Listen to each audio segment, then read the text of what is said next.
Bogus बियाणांचा फटका जो आहे तो लातूर जिल्ह्यातल्या शेतकऱ्यांना देखील बसताना आपल्याला पाहायला मिळतो आहे। रेणापूर तालुक्यातल्या पानगाव शिवारामध्ये आपण आहोत। इथे अनेक शेतकऱ्यांना बोगस बियाणांचा फटका जो आहे तो बसलेला पाहायला मिळतो आहे।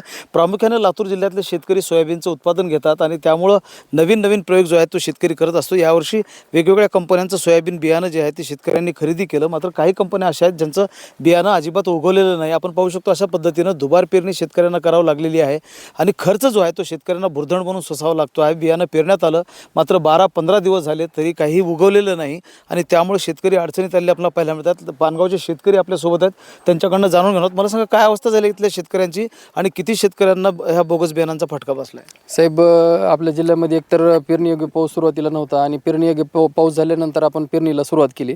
28 जूनला आपण पेरणी सुरुवात केली होती। पेरणीयोग्य पाऊस झाला होता, व्यवस्थित वापशावर आल्यानंतर आपण पेरणी केली होती। तर आपण पाहू शकता की आपण काही बियाणं महाबीजचं खरेदी केलं होतं आणि काही हे रवी सीडचं उन्नती नावाचं बियाणं आपण मार्केटमधून घेतलं होतं। तर झालं असं की जे बाकीचं महाबीजचं बियाणं होतं ते पूर्ण उगवून झालेली आहे त्याची, आणि उन्नती बियाणं कुठंच वापरलं नाही आणि पूर्ण बोगस बियाणं आमच्या माती मारलेलं गेलेलं आहे। तर आमची प्रशासनाला विनंती होती की ह्या कंपनीला ब्लॅकलिस्टेड करायला पाहिजे शासनानं, आणि इथून पुढे ह्या कंपनीचा माल बाजारात आला नाही पाहिजे। कारण आमचा एकरी 8,000 रुपये पूर्वी खर्च झालेला आहे आणि आता 8,000 डबल पेरणीसाठी आम्ही खर्च केलेला आहे। एवढा शेतकऱ्याला खर्च करणं परवडणार नाही।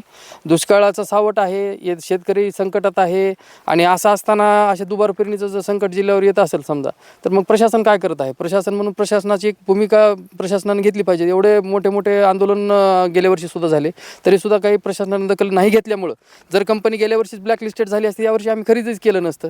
तर अशा काही गोष्टी आहेत ज्या की शेतकऱ्यांना माती मारल्या जात आहेत प्रशासनाच्या निष्काळजीपणामुळे। तर प्रशासनाने याची दखल घ्यावी, शेतकऱ्यांना वेळीच नुकसान भरपाई द्यावी अशी विनंती करतो आपल्याला। मला सांगा, तुमची किती एकर शेती आहे आणि तुम्ही सोयाबीनच पेरलं होतं का वगैरे? 5 एकर शेती आहे साहेब माझी। सोयाबीनच पेरलं होतं, मला कुठंच काही उगवलं, कुठंच काही उगवलं नाही माझं। मी गरीब माणूस आहे, मी काय करायचं सर सांगा तुम्ही? मी मजुरी करणारा माणूस आहे। एकरी किती खर्च येतोय सोयाबीनला? आणि आता तरी बघा की सर, पिशवीचा खर्च तुम्ही सांगा, मी अडाणी माणूस आहे। खताच्या पोताचा खर्च सांगा, वाहनाचा खर्च सांगा, पेरणीचा किती खर्च येते तुम्हीच सांगा साहेब। तुम्ही सांगा।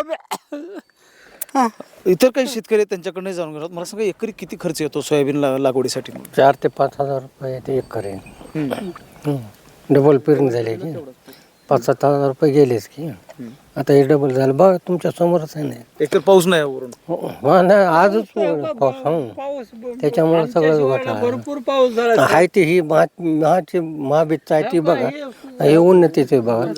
म्हणजे एकाच वेळी शेतकऱ्यांनी जी ती पेरणी केली होती, महावीजचं बियाणं घेतलेलं होतं, तर ते बियाणं जे आहे ते आपण दाखवू शकतो की पूर्णपणे उगवलेलं आहे ते बियाणं, आणि त्याच्या बाजूला जे उन्नती कंपनीचं जे सीड आहे ते मात्र उगवलेलं नाही। अनेक शेतकऱ्यांना या भागामध्ये फटका बसलेला आहे।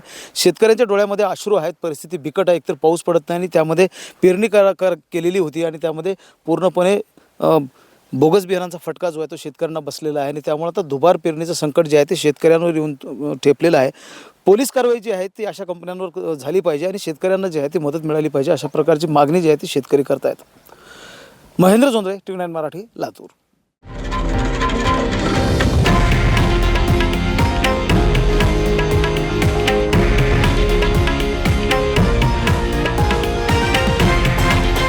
हे आहे देशातील नंबर 1 न्यूज नेटवर्क आणि आपण पाहत आहात TV9 मराठी, एकमेव।